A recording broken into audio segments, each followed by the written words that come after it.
بدھ کی رات دیکھیں دعائے سرکار دعائے مصطفیٰ صلی اللہ تعالیٰ علیہ وسلم کس طرح سے اڈاپٹ ہوئی. بدھ کی رات تہجد کا وقت حضور پرنور صحابہ کے ساتھ بیٹھے اور آپ دعا کر رہے ہیں. یا اللہ. امام طبرانی اور سوائقہ محرقہ کے امام اور دیگر امام ایک ہی بات لائے ہیں کہ انہوں نے حضرت عمر کے لیے رضی اللہ تعالیٰ عنہ کی دعا کی, اور بیشتر حدیثوں میں دو کی دعا میں نے جو بتا دی شروع میں کہ ابو جہل کے لیے بھی کی اور عمر فاروق کے لیے بھی کہ اللہ دونوں میں سے کوئی ایک عطا فرما. لیکن ایک میں یہ منقول ہے کہ آپ نے فرمایا کہ اللہم اعز الاسلام فی العمر خاصہ, اے اللہ عمر کو ایمان کی دولت نصیب فرما اور اس کے ذریعے اسلام کو غلبہ اور عروج عطا فرما.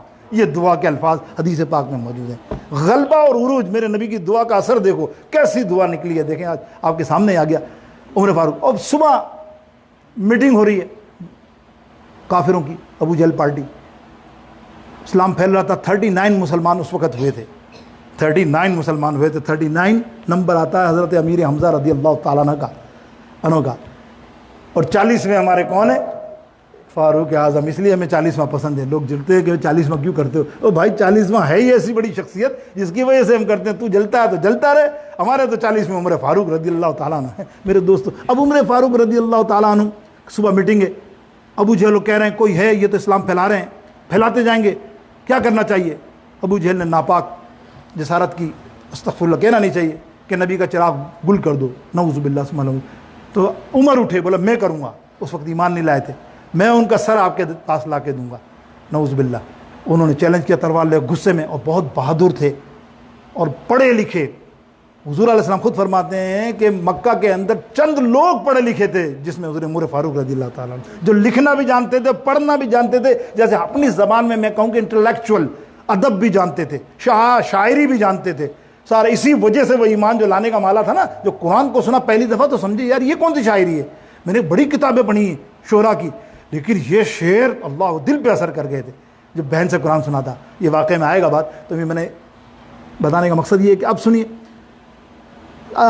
حضرت عمر فاروق تلوار ننگی لے کے غصے کے اندر جا رہے ہیں. راستے کے اندر حضرت معین بن عبداللہ رضی اللہ تعالیٰ عنہ, ایک صحابی جو اسلام لے آئے تھے 39 میں, انہوں نے دیکھا عمر غصے میں اس طرف جا رہا ہے کہ وجہ کیا. روکا, عمر کہاں جا رہے ہو؟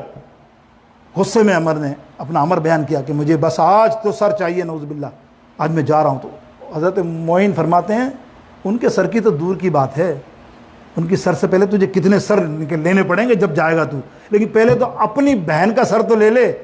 تیرے بہن اور تیرے بہنوں, انہوں نے سامنے یہ گھر اسلام قبول کر لیا ہے, وہ مسلمان ہو گئے ہیں, پہلے ان سے نمٹ پھر جانا وہاں.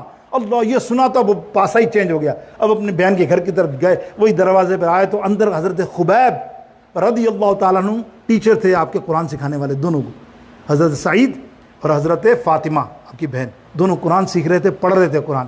آپ باہر کھڑے ہوئے دروازہ کھٹکھٹانے سے پہلے جو آیت کریمہ ہے سنی. اب تو دعا کا اثر تو ہونا ہے نا, رات دعا مانگی ہے, اس کا اثر دیکھو کیسا. آدھے سے زیادہ اس کلام سے ہی متاثر ہو گئے, بولے یہ کوئی کلام دنیا کا نہیں ہے.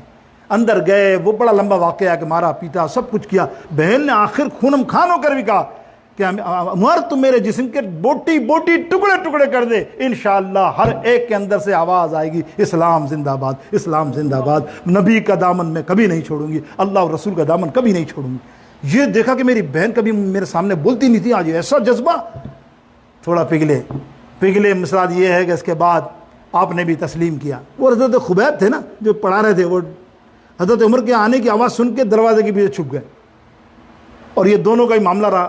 تو سیدنا عمر فاروق فرماتے ہیں اب دیکھے دعا کا اثر کہ بہن تیرا جذبہ دیکھ کے اور قرآن پاک کو سن کر میرا دل چاہتا ہے کہ میں بھی اسلام قبول کر لوں, میں بھی تیری نبی کا کلمہ پڑھ لوں, چل مجھے لے جا. یہ بات ہو رہی تھی کہ حضرت خبیب باہر نکلے, فرمایا عمر تو نے تو ابھی کلمہ پڑھنے کی نیت کی ہے, میرے نبی نے تجھے رات کو ہی اللہ سے مانگ لیا تھا.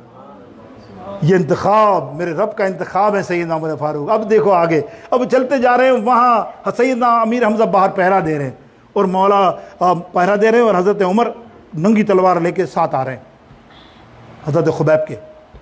حضرت امیر حمزہ نے دیکھا تو یہ تو اسلام نہیں لائے تھے, انہیں تو نہیں معلوم نا. ایک دم کھڑے ہو گئے جوش میں, اور آواز لگا یا رسول اللہ صلی اللہ علیہ وسلم اس کے تیور اچھے نہیں لگ رہے عمر کے, اس کے تیور اچھے نہیں لگ رہے. مجھے لگتا ہے یہ بلا بن کر آ رہا ہے ہماری طرف. نبی علیہ السلام مسکرائے, چچا فکر نہیں کرو, بلا بن کر نہیں, دعا بن کر آ رہا.